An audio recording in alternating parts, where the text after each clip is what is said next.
welcome back to Fixabook. Today we are going to look at The Overlook by Michael Connelly. I'll just bring that right up for you to see.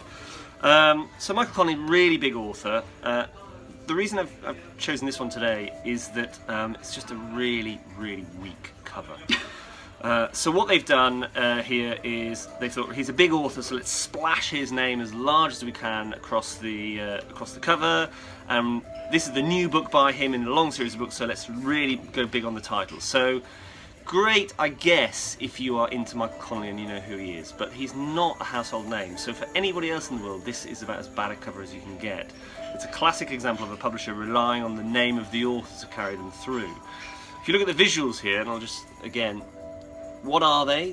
What do they mean? What are they adding to the communication mix? There's absolutely nothing in here that says anything to me as a kind of a new reader or someone new to Michael Connelly. I've no idea what this book is about. There's a tiny little blurb at the top, a perfect backdrop for the perfect murder. Kind of helpful as a blurb, but not really giving me that much information apart from the fact that it's a crime book, but I've probably found it in the crime section anyway. And then just at the bottom here in small letters we've got a Harry Bosch novel.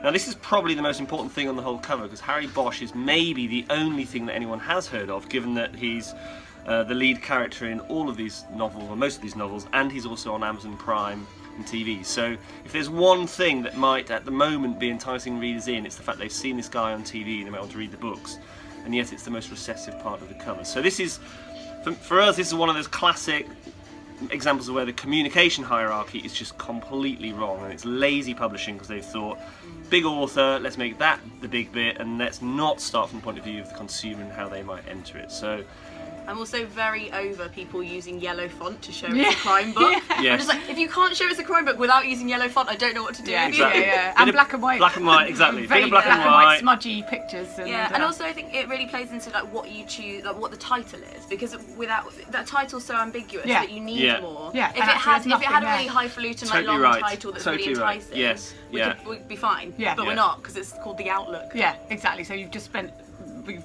taken up 3/4 of the cover with the author's name and a really vague title. And to be honest, this actually is part of a whole series look, and it's another example of how the publishing of the individual title is lost. The strengths of the individual title are lost to how does it fit in with the series. So I also think if you look at Jack Reacher novels, which have a figure on the cover, admittedly from the back, you know, the old let's not show any faces, shadowy but man. at least it tells a story. It tells a story. It's got a character moving through all the novels and being placed in different situations, and I think that's what has made them work so well since they were reissued with that. When was that? 10 years ago or so. There's no human aspect. Exactly. You don't get a sense of this being a book about a character that you might already be familiar with, or that you want to learn more about it. So it's a shame. It's a shame because I've heard it's a very good book, but you know that's the problem. Okay, thank you very much. Bye. Bye.